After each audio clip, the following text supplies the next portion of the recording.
I acclaim this planet in the name of the most honorable Draconis Combine and the most honorable House of Kurita, with extra honor for honor's sake, honor on the side with extra honor. Yes, well, old chap, I'm gonna have to say no to that, you see. Dame, House of Davion. Bonjour. Niet, stupid roots. This fine planet belongs to the Amethyst Eagle. Glory to Marik. Kurita, didn't you having a civil war? Oh, that? No. That is scheduled for next week. Oh, is that the one between the Endurance and the Commonwealth, old chap? Duh. Oh, good show. I'm a fair deal money riding on that. Nein. Dieser Planet wird aus Steiner das. Oh no, the Steiners come to Skode. One deal, those lads are big, aren't they? No, you all won't. Capellan Confederation #1. Not too honorable No, enough. old chap. Nein, kleiner Mann. Yet. Aw. Waiter, what even is this planet we're on? Oh, well, I believe it's named, Joke here, old chap. Oh bugger. Incorrect By the word of Blake!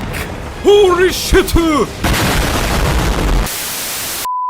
Salutations Rangers, General Bradley 101 back at you again with some more lore. And in today's videos, boys and gals, we are taking a look at the wonderful, beautiful world of Battletech. For those of you who don't know, Battletech is a sci-fi IP that has been around since the 80s, and it is criminally underrated. Everything about it is of the utmost highest quality and incredibly unique. And, in my humble opinion, it is worthy of far more love than it gets. But of course, that begs the question, why should you love Battletech? And over the course of this retrospective, I'm going to explain to you everything there is about this beautiful series, so that by the end of it, you yourself will fall in love with it just like I did. But without any further ado, let's get into today's video, with the history of Battletech. So, why should you love Battletech? Well, allow me to tell you a story. And like all good stories, we need to start at the beginning. And like all great sci-fi IPs and settings, that takes us all the way back to the 1980s, where we start with a little-known model company known as FASA Corp, where they would have an idea for a tabletop combat game, and this game would come to life in 1984, and it was called Battle Droids. Yeah, I know. Look, you're not gonna get it right the first try, but that's okay, keep at it. Also, it did help that a certain fella by the name of George would have some words of the legal variety if they kept that name, but, This name would then be changed before release to Battletech, a game of armored combat. Much more palatable and less legally problematic, or so we hoped. You see, when Battletech came out, it was well received. It's giant robots in the 80s, and yes, that is like noodles in Asia, there are a lot of them, yes. But will anyone ever complain about that? No, they will not. And FASA, and in return thus Battletech, began to grow. Yet, there was another issue that popped up. And for that, we need to talk about another 80s robot setting, this time weeb flavored. Robotech, or Macross, as it's known in the Eastern lands, had some dealings with FASA. The rights to these images were licensed from 20th century imports, but there were some issues with the designs of the mechs, with some of the most famous mechs of Battletech, such as the Warhammer and the Marauder, being heavily influenced by the Macross counterparts. Like, really heavily influenced, mind you. Eventually, this would result in legal battle, brought against them by Playmates Toys and Harmony Gold, over the use of said images. And ultimately, FASA was forced to remove any artwork for these mechs, which became known as the Unseen. But thankfully, FASA was unwilling to abandon these mechs entirely. Sadly though, FASA would enter a steep decline in the late 90s and early 2000s, which moved them to sell the IP to WizKids in 2001, then to Tops in 2003, and finally into the well-receiving, nurturing hands of Catalyst Game Labs in the year 2007. And thankfully for everyone, it was all uphill from there, with a massive resurgence for Battletech in the last half of the 2010s, with brand new modules from CGL and the introduction of very successful games, such as MechWarrior 5 and Battletech 2018. And in the beginning of the early 2020s, Battletech on YouTube has become more prominent. And, well, that's part of the reason why we find ourselves here and now. So why the history lesson, Brad? Well, to be blunt, it's so you can appreciate this IP more. Battletech has a real-life story that is just as, if not more rich, than the one that FASA began all those decades ago. So when you learn about this magnificent IP, remember, this is the result of decades of someone's work. And when you learn about the story, you'll really get why this setting took decades upon decades to build. Speaking of which,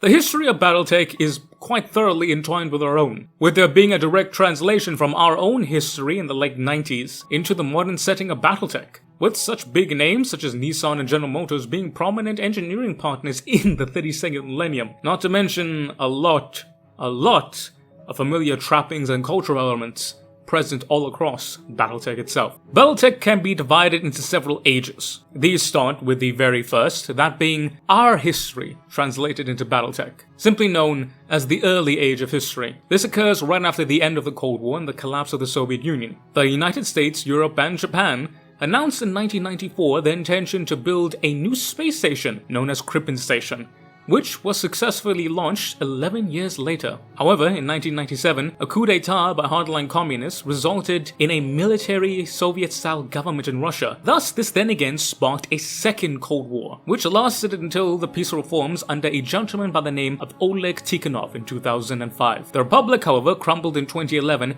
igniting another civil war which drew in NATO and the recently developed Western Orbital Defense Network. The war ended with a Western Alliance victory in the year 2014.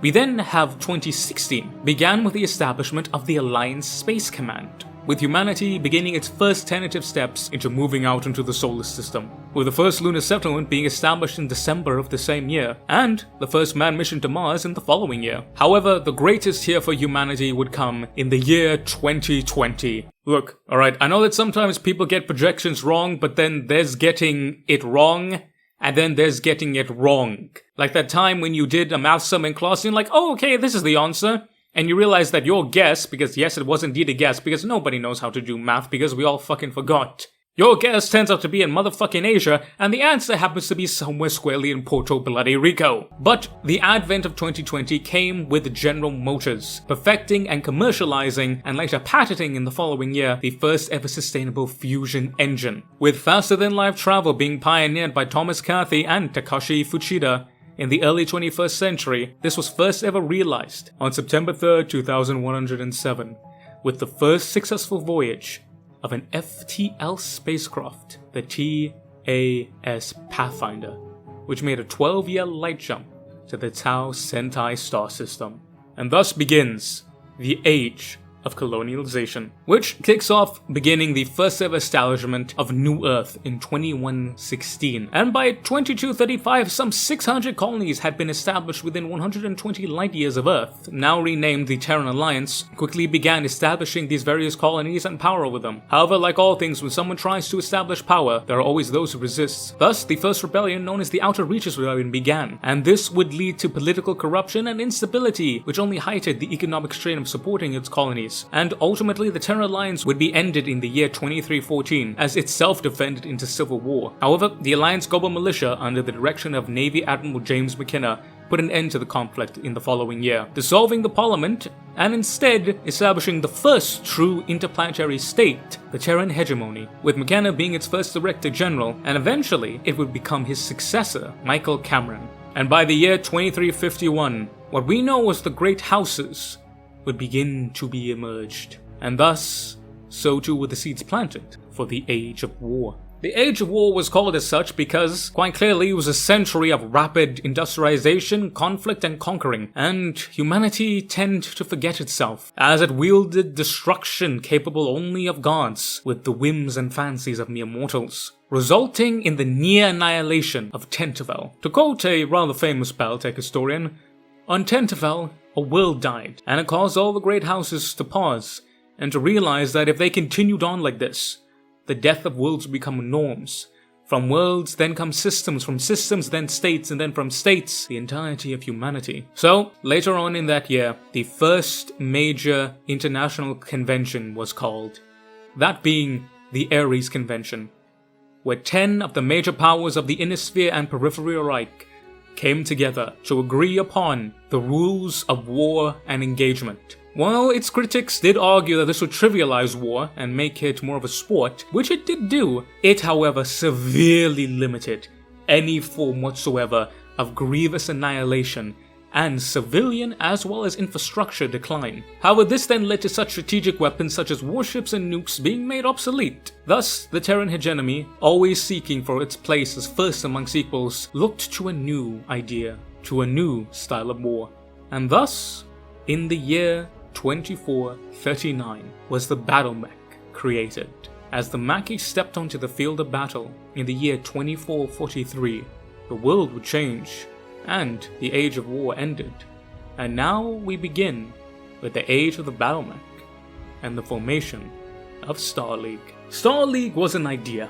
A flawed idea, some would argue, but a noble one. Under the direction of Ian Cameron, House Cameron, and thus the Terran hegemony, became the First Lords of Star League, and they began inducting the Great Houses as peer states, and the Periphery as involuntarily territories.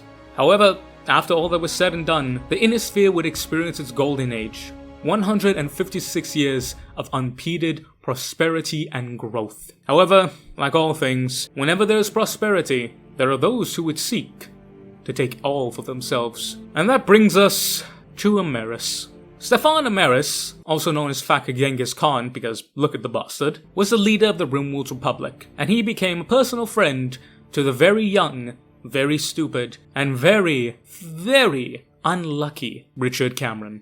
It was there that he would ingratiate himself, slowly turning the rest of the houses against the First Lord, as well as isolating him, before quite literally walking into his room, presenting him with a gilded encrusted las pistol, before turning the pistol upon its owner and shooting him square in the head. Thus would begin the Ameris Civil War, and General Alexander Kerensky, who had long been distrusted by the Star League and the rest of the Inner Sphere, who had nearly cast him aside, if not for his capabilities of managing the current ongoing rebellion in the Periphery, then spent 11 long and bloody years putting Ameris down and restoring the Star League. However, in the end, with 3/4 of the SLEDF destroyed and the great houses clawing at each other in an attempt to become First Lord, the Star League Great Council was dissolved, and thus began the First Succession War. However, General Alexander Kerensky would not accept this fate. Instead of fighting more, he decided that his men deserved a break. And in one of the most controversial moves of the entire setting, General Alexander Kerensky began the Exodus. With the help of Jerome Blake, the creator and founder of ComStar and the last employee of the Star League, he, as well as 80% of the remaining Star League SLDF, managed to jump away in search of a new future. And what happened to them would only be found out by the Inner Sphere several hundred years later. The Succession Wars are 4 cataclysmic wars, in which all restraint, all mercy, and everything was thrown away, with Great House fighting Great House in an attempt to claim every and anything. This resulted in devastation unparalleled, and a loss of technology as well as civility, with only a fair few places truly being safe and prosperous, and at that only due to the great efforts and a few of the leaders among them. However, it was here that we then have, just prior before the war of the Fourth Succession, that Grey Norton, the Grey Death Legion, would discover on Helm a fully intact memory core, full of all sorts of lost technologies, with direct, exact instructions of not only how to create them, but how to manufacture them and run them. And in a show of clemency and sheer mercy to the Inner Sphere, the Grey Death Legion published it publicly to everyone and everyone. And thus, for the first time in nearly 300 years, did the Inner Sphere begin to see prosperity and a revival of technology. Just in time for the Inner Sphere to be invaded by none other than the clans. The clans were in fact the descendants of the exodus from the SLDF, who, through Alexander Kerensky's son, Nicholas Kerensky, had proven to be a cruel man, and manipulated and molded the clans into his personalized fantasy of a society, and filled them with delusions of grandeur, to reclaim the Star League of old, by conquering the Inner Sphere. The clan invasion was the most devastating war that the Inner Sphere had ever faced since the Amaris Civil War, with the technology of the clans being far outstripped by anything that the Inner Sphere could muster, with the clans making a spearhead straight to terror, carving through any and all who opposed them, only being stopped by Preceptor Marshal Anastasius Vogt and the armies of ComStar, who, due to their nature, were the only military that was capable of stopping the clans. And, by the issue of a batchal, or battle challenge, a customary honor duel of the clans, did Anastasius Vogt to beat them at their own game. And he won that victory, buying the Inner Sphere 15 years of an unbroken truce, which then allowed everyone not only to recover, but to find out who these people were, and for the clans to find out who the Inner Sphere was. It was at this point that many important events happened, such as the Fedcom Civil War, as well as the replacement of Thomas Marik by a fake Thomas Marik under ComStar, including the ComStar Civil War, in which the secularists fought the Word of Blake, who were hyper-religious fanatics, sadly with the Word of Blake winning, which in return would have dire consequences for the Inner Sphere. In the year 3058, the clan Jade Falcon would relaunch an invasion of the Lyran Alliance. However, this would result in the Star League Reborn, and for a time it would see that the Inner Sphere was back to a road of glory. However, not so. For in the year 3064, the Word of Blake, seeing the Star League slowly crumbling, and everything apparently turning back to normalcy, lost what little composure they ever had, and they declared that by the Word of Blake, they would launch a kerfuffle. I can't actually say the word because YouTube will get mad, but it starts with a J and rhymes with T-wad. And no war. Not the clan invasion, not the succession wars, not even the Amaris Civil War, the Age of War before it, were so horrifically devastating to the Inner Sphere that the very concept of the great houses and the Inner Sphere as a place, the clans and everyone within them, would be sundered utterly. It was only at the end, nearly 20 years later, in 3081, that Delvin Stone would stop this horrific war and create a new state, the Republic of the Sphere, the successor to the Terran hegemony, if in all but name. And so would some stalemate begin to happen, and time would ebb and flow as normalcy returned. However, in the early 3130s, Grey Monday would happen. During this time, the HPG network, the Intergalactic Communication System, was cut off, and for the first time in hundreds of years, the Inner Sphere was completely dark. It was at this time that the newly elected Exarch, Jonathan Leviathan, announced the Fortress Republic, as he withdrew most of the Republic to the boundaries around Prefect X, the interior region or the immediate space around Terra, and thus the Dark Age began. But it would not end. For fulfilling the prophetic words of Nicholas Karinsky, Clan Jade Falcon and Clan Wolf would embark on a vicious campaign of reprisal against the Republic of the Sphere. And finally, after vicious combat and various twists and turns in the fortunes of various great houses, with everyone seemingly involved in war, the cradle of mankind would eventually fall to Clan Wolf, who would later declare the Wolf Empire. And now, the Inner Sphere stands at a new age, the age of the ILCLAN. And as to what this newfound power at the heart of the cradle of humanity, at the heart of the Inner Sphere, at the heart of everything humanity is, what will they do with their newfound power? Everyone watches with bated breath to see whether history will repeat itself, or, worse, create something altogether new and far more deadly. And that brings us to the end of the history, both versions. And with your mandatory context, now I can properly answer why you should love Battletech. Or at least begin to answer, I should more aptly say. Firstly, Battletech is a human universe. The timeline from Abrams to Atlas is clear as day. There are dates, faces, and times. And it all makes sense.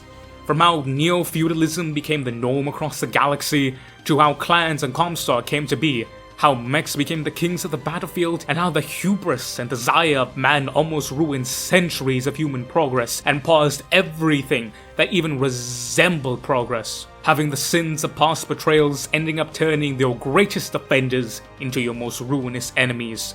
And then to fix the mistakes, to repel the enemy, to reform the League, and then to have the blasphemous sin that is the manipulation of faith in humanity, all for it to have been laid to ruin again. And then the cycle of time cruelly began to whirl again and again. For now we stand at the precipice of a new age, and everything has changed, and it will change again. But one thing is for certain. The galaxy stands in awe, with bated breath, gazing upon the future. A future that you, Mech Warrior, will decide. But how can you draw your sword if you do not know which banner you fight under? Like the history, I will try and keep this brief, but don't worry, each one of these will get their own episode. I do sincerely promise. First, we'll start out with the Great Houses, each one of these being a hybrid ruling system of what we would consider a modern political system, democracy, oligarchy, dictatorship, and a more medieval or ancient form, such as a constitutional monarchy, confederation of states, and so on. The best way to describe it is that the states of the Innisphere are akin to that of the 19th century Earth, very much a hybrid of times. The 5 greatest of them known as the Great Houses or Successor States, as they were the successors to the Star League. And as to how strong and influential each one of these noble families are, it depends on 2 things. 1, the time period, with them being the weakest at the height of the Star League, strongest during the Ming Succession Wars, and there now being a tentative balance, for most of them at least. But where to begin? Well, where else would one begin but the rising of the sun, and a federated one at that. The Federated Sons, under House Davion, are often quoted as being the good guys of the setting. Like in all settings, that doesn't mean that all they do is good, but rather, most of the things they do is good, or they have good intentions, most of the time. Being descendant from Western nobility of ancient Earth, particularly French, German, and English, they have taken an Arthurian image and idea, with them striving to be noble warrior kings. And while they have their faults, to be fair, they are indeed noble, even if to a fault. They are best described as a constitutional monarchy, with the constitutional part ebbing and flowing depending on the era. The Federated Sons are led by the first prince, that being the title of House Davion, with the Federation being split into several provinces called marches, each march led by a duke. They are known for being the largest successor state, having the most professional and disciplined military, with a preference for combined arms warfare, favoring heavy mediums and lighter heavies as the main backbone of their mech force, and placing far more importance on armor, artillery, and aerospace assets than the other houses, with infantry in particular being the best amongst the great houses, and fielding the highest number of battle armors since their introduction by the clans and the adoption by the Innisphere as well as emphasizing strategic initiative with logistics and maneuvering being seen as vital parts for success. A good and stable economy due to its focus on a free market that allows its citizens to pursue personal profit, as well as being at the forefront of scientific innovation, with the new Avalon Institute of Science being the most prestigious science academy in the entirety of the Innisphere. Combine this with the fact that they do have a form of democratic representation, with political power being split into thirds, with the Parliament, the Marchdukes, and House Davion, each controlling a third at the present date. Each citizen is afforded a great deal of personal freedoms and liberties, with the ideals of honor and justness being paramount for both noble and citizen alike. Indeed, unlike other nobilities, the fact that one can achieve a noble rank, the easiest in the Federated Sons, means that the Davion nobility see themselves as first amongst equals, and many leaders and rulers often are seen fighting and working with their soldiers and citizens. They're still nobles, mind you, but they don't let it get to the heads, well, for the vast majority of them at least. In summation, the Federated Sons are not the goody two-shoes most people think they are, but they are the most rational house. They are capable of great and terrible things, but it's not their go-to, and it is the best place for normal folks like you and me to live in. And while in present day they have suffered several setbacks, they stand unbowed and unbroken, ready to take back what is theirs. Smug, efficient, and noble to a fault, the lovers of autocannons that are House Davion stand proud as the sword of freedom of the Innisphere. But what is freedom if there is no honor behind it? The Draconis Combine. The arch enemy of the Federated Sons. The dragon of the Innisphere is an interesting one, and really is a coin toss. This is due to the strong nature of House Kurita, and the moral code of honor that binds them, that being Bushido. All citizens and warriors alike are held to a strong need to prove themselves to be honorable and loyal in equal measure. In some cases, this leads to moments worthy of their own saga and study, or it leads to moments that would make you question why you ever gave these idiots anything, let alone military-grade hardware. The Combine is a mixture of Shogun-era Japan as well as Imperial Japan, with the coordinator, that being the title of House Kurita, being the main head of state, and subservient to him are many warlords or daimyos of the various military districts. For in the Combine, warrior and leader are one and the same. The warrior caste is the leading figure in every aspect of life, And due to this, depending on the era in question, the dragon is either the noble warrior nation it claims to be, such as under Theodore Kurita, or a neo-totalitarian nightmare state, where a warrior has a right to cleave you in two just for looking at him wrong. Where the Internal Security Force, aka the Secret Police, and the Order of the Five Pillars intelligence agencies are at their strongest, and thus their worst. As for the other aspects of life, they too are similarly affected, with their socialist economy that struggles to adapt and thus is vulnerable to rapid changes or disasters, and a rigid leadership divided into several social castes, which again, depending on the time in question, can either have you as a loyal and respected cog in the machine, or a little more than a serf whose job it is to only serve the warrior. Speaking of warriors, their military was primarily focused on mechs, with light and heavies making up the backbone, placing an emphasis on speed and firepower over durability and defense. Indeed, the mech warriors are the samurai, and for a time, everything else was secondary, and in the worst cases, entirely forgotten, with mech warriors often choosing honor and glory over victory and strategy. That was, however, until the modernist reforms of Theodore Kurita, who tried to balance and maintain the ideals of honor without being batshit crazy and hilariously stupid. And he succeeded, though, like in the Japan of our own time, the road to balance is a hard one.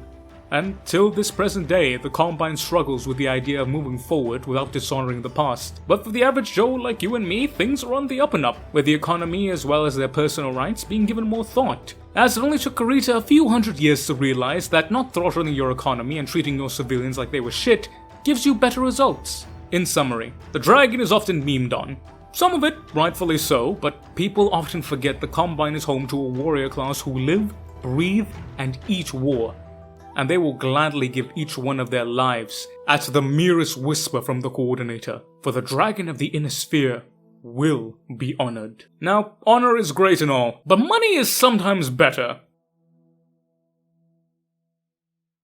The Lyran Commonwealth, or Alliance, depending on which era you're in, the Space Germans. But whereas Prussia was an army with a state, House Steiner is a bank with a state. House Steiner is without the greatest economic power in the entirety of the sphere. This is due to several factors, from the origins of the state being many companies with defensive pacts, to the many resource-rich worlds, to the strong emphasis on free market and capitalism, and the state's #1 priority, and thus the Archons, that being the title held by House Steiner, being the strengthening of the economy. Combine this with the emphasis on private ventures, which to sustain requires a great deal of personal freedom. And due to the sheer amount of money in the economy, the standard of living surpasses that even of the Federated Sons, with the notice at lower levels being minor, but the gap at the higher ends being utterly immense. With a common saying in the inner sphere being, there's big, but then there's Steiner big. A synonym for insane wealth and indulgent extravagance. So everything seems great, but as everything in life, it's a matter of give and take. And House Steiner's one weakness is their military system. Like the British Army of the Napoleonic Age, their army works on a system of purchases, which means that if you want to be an officer, you literally have to buy into it. Hey yo, what the fuck? Okay, hear me out. This system, like in our real life, was the idea that the only men who could achieve such sums of money were gentlemen, and thus educated in both moral matters as well as practical matters. The issue with this being is that Steiner generals, much like the British ones, don't always make the money themselves. And, well, just because you're good at making money does not mean you're good at leading men, or military strategy, or understanding complex situations, or thinking with a good head. Which means that the majority of Steiner generals are utterly fucking useless, and an embarrassment to the very concept of a military. But the few great Steiner generals that there have been have always left their mark on the sphere. The greatest example being Anastasius Vogt, who spanked the clans at Tukid and practically saved the inner sphere from the ravenous conquerors. So, how does House Steiner win? Either they just throw enough money at the problem in the form of heavy and assault mechs until the problem fixes itself, which doesn't work most of the time, or the more ergonomical option, and the one that they often resort to, hiring competent and staunch mercenaries to do the work for you. Now, this isn't to say that the Steiner units are bad. Their generals and high officers may be a coin toss, but the average Steiner unit is very, very well equipped and supplied. meaning that if the right general helms them, the sheer industrial might that House Steiner can unleash will render any foe begging for parley. This was shown perfectly when the Commonwealth merged with the Federated Sons, and produced, without a single shred of a doubt, the most powerful and prosperous state in the entirety of the Inner Sphere. This was due in a large part to the sheer economic power that the Lyran have brought. Seriously, money isn't all there is in life, but goddamn does it make life easier. Also, who doesn't love assault mechs? In summary, while its military ventures are questionable, one thing is certain. If you want quality hardware, House Steiner is without a doubt the utmost forefront power. And despite all the failings of its ruling class, the people of the Commonwealth have time and time again shown that it is on their mighty shoulders that the Lyran juggernaut advances. And should anyone think the Commonwealth be easy prey, they will find that the iron will of House Steiner has always, and will always, be indomitable. But if space Germans aren't your thing, how about space Austrians? The Free Worlds League holds the honor of being the first truly interplanetary state, aside from the Terran hegemony, which some people consider not to be, but generally speaking, considering that the hegemony does not exist anymore, that honor then falls to the Free Worlds League. With itself again tracing its origin back to the fall of the old Terran Alliance, being made up of many great and small realms loosely joined together, with each of its individual constituents being known as duchies, with each duchy having a representative in the Free Worlds League Parliament, led by the Captain General, that being the title held by House Marik. And in its beginning, it was the only state that could be considered a true democracy, with House Marik ruling as Captain General not as a formal degree, but rather an honor granted to them by the Parliament, and by extension all of the League, with a good military focusing on all aspects, being more of an all-rounder focusing on combined arms as each duchy has its own specialization, and with them all being incorporated into the Free World League's military as a whole, in conjunction with a great economy that thrives due to innovation, scientific progression, as well as its reliance on trade, with several resources as well as valued items. So by all accounts, its people should have a great life. Right? Well, not quite. You see, the Free Worlds League suffers from two systemic issues. There's often a great deal of bureaucratic corruption within the League, and this often boils over into the second issue, that being civil wars, which often occur between two or more constituent parts of the League, and sadly they don't remain at two, with in some cases the entirety of the League exploding into various micro-civil wars. Meaning that often any advantage the League would have is gone to repairing the damages of the most recent civil war, rather than furthering the advancement of the state, and thus the office of the Captain General's most important goal is keeping the League from fracturing, rather than running it. Before I forget, the League is inspired and based off the Austro-Hungarian Empire. If you were surprised by this, you did not take high school history. However, during the Clan invasion, several strong leaders and anti-corruption reforms in conjunction with being one of the two states not directly affected by the invasion itself allowed for the Free Worlds League to become an industrial juggernaut, and for a time even surpassed the Lyran Commonwealth, becoming the richest state in the sphere, and some predicted the most powerful. However, all things would go downhill from there, as the word of Blake, who had recently won the ComStar Civil War, implanted a fake Thomas Marik to puppet the Free Worlds League, and thus in the aftermath of the Blakist kerfuffle, the Free Worlds League would be sundered, and it would be nearly 50 years before it was reformed in any meaningful manner. And at present day, only one province remains broken off, minus of course the sheer amount of territory that was lost to the other great houses. In summary, the Free Worlds League's greatest weakness is its diversity, with each province vying for supremacy over the other, and more often than not putting self-interest for the part at the expense of the whole, leading to instability that is often taken advantage of by its neighbors. Yet this is also its greatest strength, as when its leaders realize that a rising tide lifts all ships, the League is able to show why it is the oldest state in the sphere, and that the potential of the League is as vast and as great as its people are diverse. But one thing is certain in the League: no matter how many may break away, there will always be those who stand united under the Violet Eagle. However, if you're not feeling the diversity of the Violet Eagle and you crave more power, then look no further than the powerful hand clutching the Emerald Saber. Of all the great houses, the Capellan Confederation under House Liao has seen the most radical shift, going from the weakest power of the sphere to one of its strongest in the modern day, if not the strongest.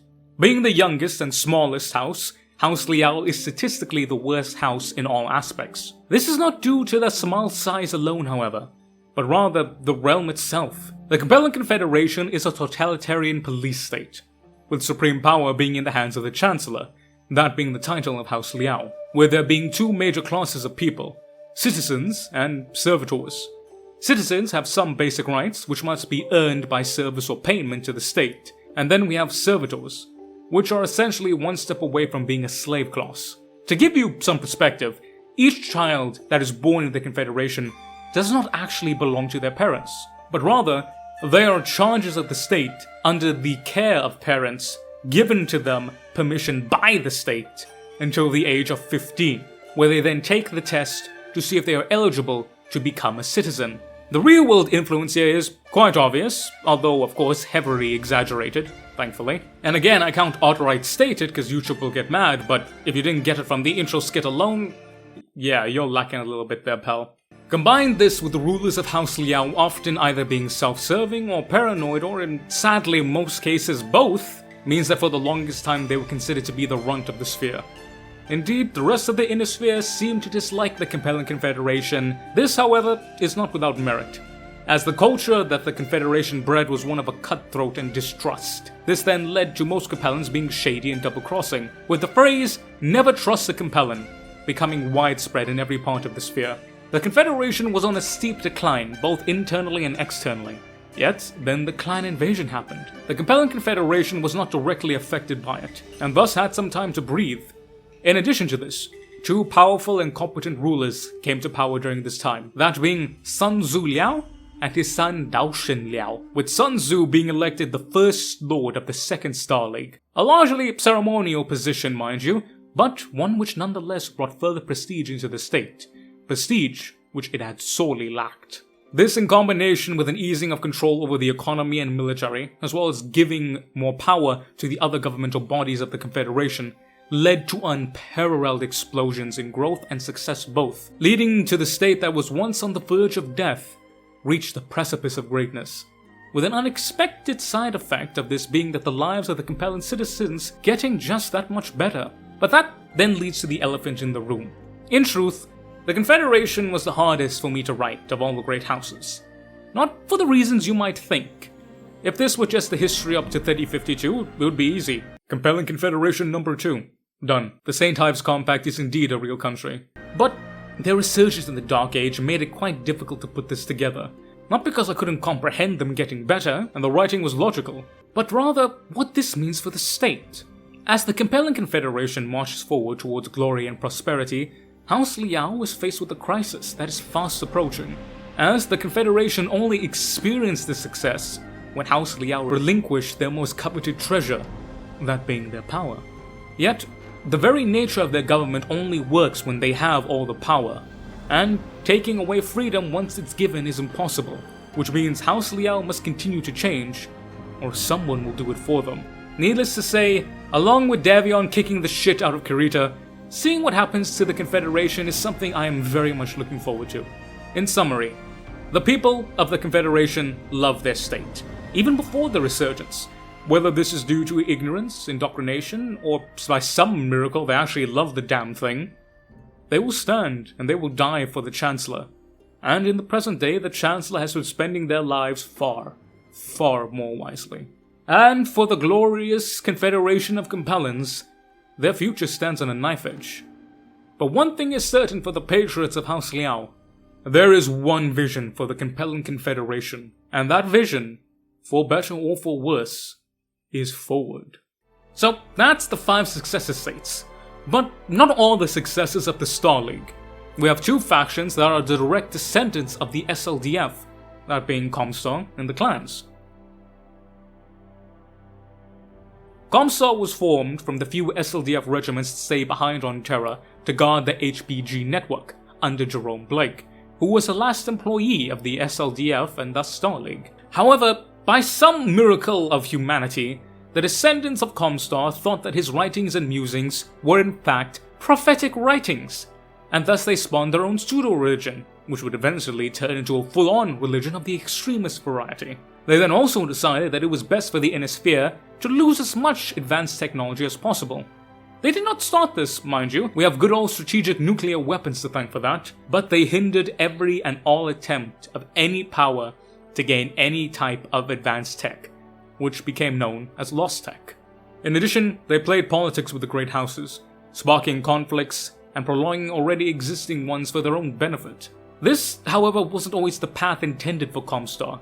As under the aforementioned preceptor Marshall Anastasius Vogt, he decided to make ComStar lose the whole religious aspect, and transition them into more of a silent protector rather than a shifty backstabber, as shown in the Battle of Tukid, where they were the only force with the skill and technology able to stand against the clans. Not everyone would be on board with this, however, and this would sadly plant the seeds of a civil war within this vital agency, in which the secularists lost, and then resulted in ComStar becoming a full-on extremist religion, known as the Word of Blake, climaxing with the Word of Blake kerfuffle, with the galaxy being shattered utterly. To add context to this, of all the great army houses, with the exception of the Capellan Confederation, lost 75% of their total military strength alone, excluding the billions of civilians that died and the years of civil infrastructure that was razed. ComStar, which was responsible for so much like the HVG network they looked after for so long, eventually died, wiped out to a man, and currently at modern day, they join the Terran hegemony, the Republic of the Sphere, in being a faction completely destroyed. Indeed, it would seem that any faction to hold the cradle of humanity, Terra itself, is asking to be destroyed. And thus, so history has declared, that the estranged sibling of ComStar would meet the same fate. But the clans have spat in the eye of history and fate more than once. As I have mentioned before, there are no aliens in Battletech. In the one instance they tried implementing aliens, the community reacted so violently and unanimously that the idea was scrapped and retconned as to never have happened within just a few weeks. Yet, the clans are a perfect example of what happens when a narcissistic megalomaniac tries to create his perfect world and enforce that on others. And in spite of centuries of mental and genetic indoctrination, despite a society that rejects the very core of human existence, that is emotion, a society with great gusto and false moral righteousness screams loud and proud that might makes right, and that those who cannot fight are little better than property, with them enacting a war that nearly sundered the galaxy as we knew it. The clans have shown us that no matter how much human tries to change, how far we go, or how fucked up we get, humans always have and always will be human. The clans are the descendants of the SLDF that fled in the Exodus with Alexander Kerensky, founding the clan homeworlds in the Kerensky cluster. However, it was under his abject failure of his son Nicholas Kerensky who decided to recreate the society of the SLDF into a clan system based on the writings of Genghis Khan and Chairman Mao, with him at the bloody head of it all, damning the few who left the war-torn, sundered inner sphere, seeking a future brighter and condemning them into a future of further war and needless strife. The clans became alien to us all, and thus the alien invaders of the inner sphere, and all of Battletech, with advanced technology decades if not centuries better than anything the inner sphere had to offer, and each soldier being genetically bred for war, being known as trueborns, whereas those actually born to a mother and father, who were not actually considered to be the mother and father, being known as freebirths, who were looked down upon and discriminated against, with honor duels being how anything from workplace promotion to inter-clan disputes were solved, with the warrior being all, and everyone else being a simple mechanism that allows the warrior to fight. From this staunch way of life, we see that since the reinduction into the sphere, the different clans have become their own unique entities. From Clan Diamond Shark, who rejected any of the clan rules against mercantilism and capitalism, who stand as one of the biggest arms dealers in the sphere, to Clan Ghostbear and Snowraven, who saw that the teaching of the clans were objectively wrong, and that the inner sphere was not only worthy of being called warriors, but also friends, and eventually family, forming the hybrid states that have become both stable and prosperous, of the Ghostbear Dominion with the Rasalhague Republic, and the Snowraven Alliance with the Outworlds Alliance respectively. The Clan Jade Falcon, who have seemingly resigned themselves to being the antagonists of every conflict, leaving them alone with naught but their pride. The Clan Wolf, who stand at the center of the sphere as the Wolf Empire, the new masters of terror, yes, but the masters of their destiny, only time will tell. Indeed, gone are the days of Crusader and Warden clans. For the clans have become something, the very thing they try their hardest not to be. They have become human, and for better or worse, a permanent part of the inner sphere. Now those are all the major players of the inner sphere, but there are just two more places I want to touch on, that being the Rasalhague Republic. The Rasalhague Republic is essentially Northern Europe, a combination of different Nordic countries together, though they most likely should have been Polish, because they have a history of being gobbled up and devoured, of being a buffer state between great powers, emerging in the 3020s as a combination state formed from the old Rasalhague military district of the Draconis Combine and some parts of the Lyran Commonwealth space. They would eventually lose a solid 20 years of independence before being ruffle-stomped by the clans. However, Clan Ghostbear, being the most family-oriented of the clans, saw the nobility and staunch defensiveness of the Rasalhagians and their sheer, unwavering, unbroken spirit, and began to interact with them, and eventually that will culminate in the Ghostbear Dominion, with the Rasalhagians making a great impact on the Ghostbear friends, and vice versa, showing that despite it all, the people of Rasalhague will always stand defiant. Also, Space Vikings, pretty cool. We then have the Periphery. The Periphery is anything you want it to be. If you want a gladiator planet, you have Solaris, Space Texas, the Taurian Concordad, or if you want Las Vegas, but galaxy size, I present to you the Magistry of Kenobus. And of course, everyone's fan favorite, the Agoran Coalition.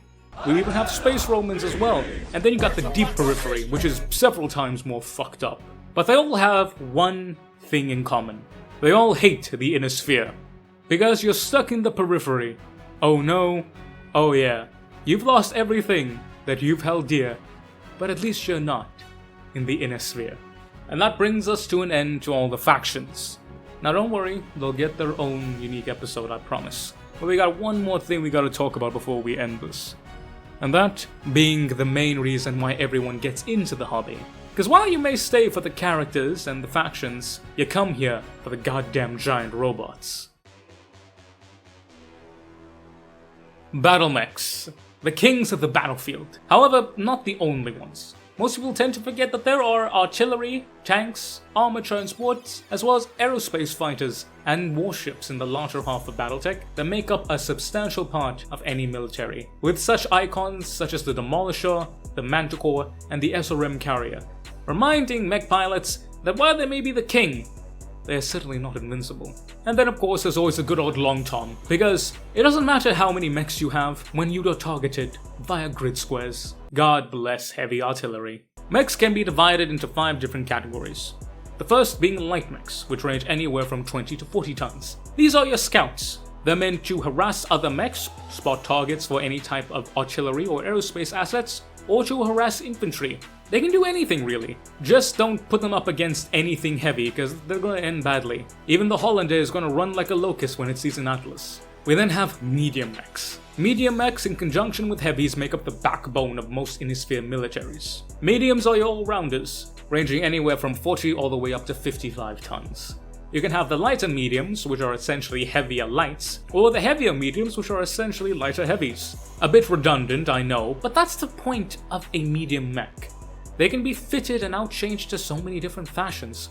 Whether you need a command mech like the Wolverine, whether you need a fast mover cavalry like the Griffin, or you need a Centurion to hold the ground and just take fire. Whatever you need, a medium mech can give you. And a solid medium can absolutely crack a heavy.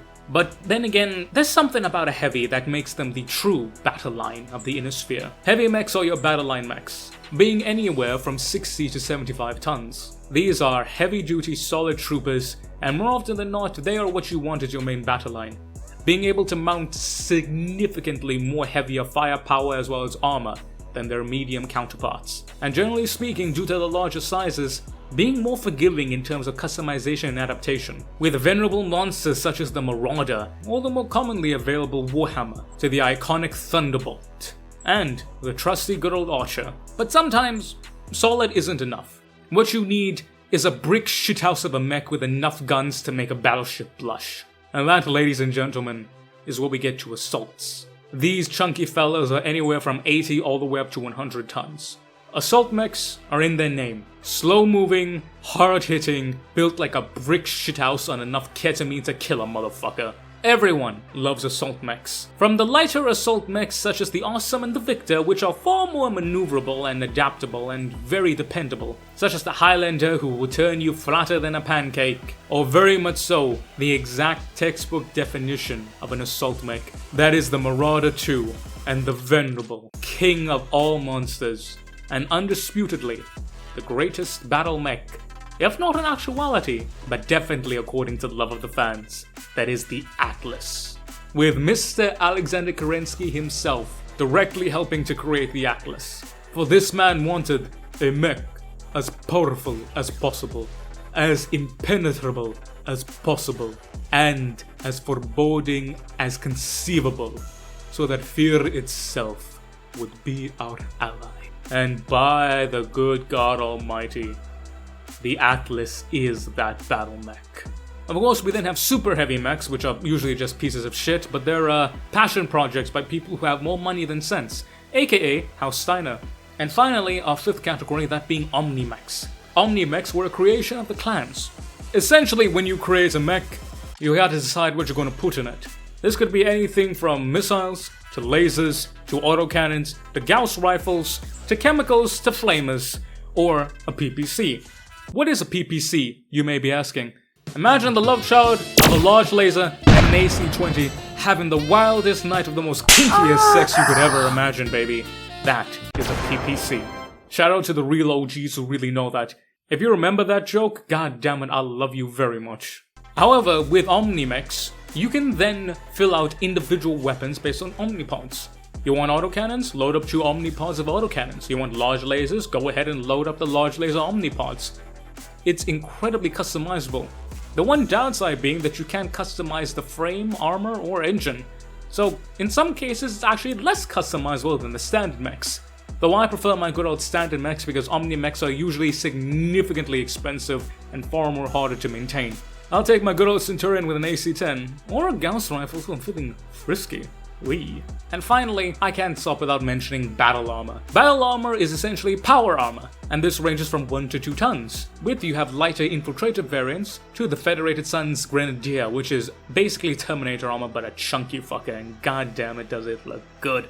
Mwah. So that's the hardware that makes the world go round. But I still got a question that I need to finish answering for y'all. When discussing Battletech, or any fantastical universe of fiction for that matter, this question always comes up. Why? Why should I love this IP? What makes this one so different from all the others that I should give it my time and maybe even my love? And when it comes to Battletech, there is only one answer. No, it's not the factions. Space Japanese, Space Germans, Space Arthurians, they all have some similar entity or other in some other IP or setting. As for the clans or ComStar, they are rather unique, but their core aspects not something special or new. A culture rapidly changing from ours, or religious fanatics, is something that is not new. You can find those in pretty much every other setting. It's not the hardware either. Mechs are nothing new, and Battletech isn't the only hard sci-fi setting there is. And while I'm not taking anything away from this setting, and in fact I will actually contradict myself here a little bit, by saying and standing on the fact that Battletech has some of the most unique and logical writing I have ever read from any IP, which comfortably brings me to what I think is the real reason why Battletech deserves your love and dedication. and why you should love this IP. That being the stories, and moreover, the characters of said stories. Some of you may be rolling your eyes or sighing in disappointment, but hear me out. Hear me out. When you read a Battletech story, any story, not only do you understand the story, but you feel the story. Like you really feel it. Battletech rekindles the imagination of its readers by invoking reality. Because when you read about a Davion militiaman who's sweating in his blackjack, going over the same drill he's gone over for God knows how long, just cause he heard that there have been some pirate activity remotely close to him, and he's worried out of his ass for no goddamn good reason. And this is the only bloody thing that calms him down. You're not reading a new story. You're reliving an old story from the 19th century, where a local militiaman is practicing with his rifle just cause some news came in about roaming bandits. Just replace a mech with a musket, and there you go. The sheer awe and excitement that someone in Battletech has when they see an Atlas is exactly what we get when we see an Abrams. When you hear about what one faction has said or done on the Hollow News, you know exactly what the others will think about it and how they will react. Just like when you and I see the headline of today's news. That is what Battletech does so well, easing the transition from reality into fiction. You don't have to jump through hoops or make sense of super complicated tech. There are no intergalactic threats or ancient civilizations from bygones past. There's nothing mysterious that holds hidden ancient secrets of foul eldritch abominations. The entirety of Battletech is only 1,000 and 1,100-ish years in our own future. It is because of this that it feels like our history. Hell, Battletech even writes itself directly from our history. There are direct correlations between Battletech and our world, from Christianity and culture to damned fried chicken and general bloody motors. The goal of any writer is to make it easy for the reader to be immersed into their world. But Battletech takes this a step further and makes it second nature to be immersed. Because Battletech feels real. And despite how real it feels, and the real world and how real the world plays out, it still manages to capture some imagination and awe-inspiring wonder that our real world has. So much so that we end up wanting Battletech to be a window into what our future could be, except only better. Just like how today we hope and pray that what we've read about in the history books will not repeat itself, and that what scientists and academics have predicted for the future are merely the beginning of how good things could be, not their end. We hope for a future that is brighter, that is kinder, that is better than we are. And yet we know that it will not be so, that there will always be some challenges, some evils to fight. And yet, we don't look away at it with despair. We don't cower away from the future, loathing and lamenting that we were born in the here and now. Nay, we look forward to the future, and in one defiant voice, we say, well, bring it on, chucklefuck, we're humanity and we're not gonna go down easy. We'll make a happy place for us despite what you, who, or whatever the fuck you throw at us. Because we're humans, and that's what we do. And ladies and gentlemen, Battletech is the most human setting I have ever read. And that is why you should love Battletech. So, thank you guys very much for watching. Thank you for 20,000 bloody subscribers. My god, that's crazy. I hope you guys enjoyed this video. This is my first foray into Battletech. I put a lot of effort into this and you can feel my love in this thing. Give this a shout, give this a try. I know a lot of you are from 40k, but 40k people, we tend to like Battletech. I do at least. Gonna be more of it coming on the channel, look forward to it, but don't worry, still plenty of 40k content coming as well. Go and check out Pictora Imperialis, a project by good old Dutchman, which your boy happens to be part of. If you like this video, give it a like, but if you really want to support this channel and gain access to some awesome benefits, including getting these videos a full day earlier, sign up for the memberships or drop me a super thanks for a one-time donation. But remember, you don't have to do that. This stuff will always be here and you just watching it every time I click on it. Even if it's just on in the background as some background noise, god damn it, it makes me feel good. But to Mr. Thomas Mo's Lawns, thank you very much, sir, for supporting this channel throughout your several months of dedication. But that's all I got for you. Make sure to like, comment, share, subscribe, do all that wonderful YouTube stuff. Take care of each other, God bless, and watch his video about the Crimson Fist if you're craving more of that 40k goodness. But I have been General Bradley 101. You've been beautiful, awesome, and amazing people. Thank y'all very much for watching, and I will see y'all next time. Dismiss, Rangers!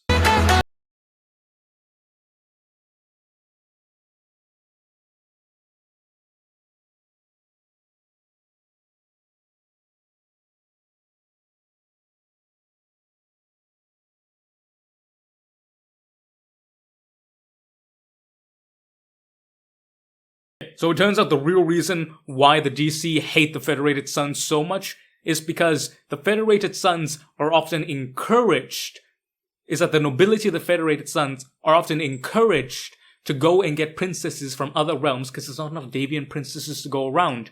And some of their favorites are indeed that of the Draconis Combine. So it is canonical. The DCMS is just pissy because Davion swings it like Mr. Steal Your Girl and grabs that Asian coochie for the win, baby. Yes, boyo. Entirely more accurate? Maybe. Funny as fuck? God damn it, you bet your sweet pippy, baby. I mean, shit, I'd bone the fuck out of a thick-thigh Japanese chick. Finish her with what that autocannon do, you feel me?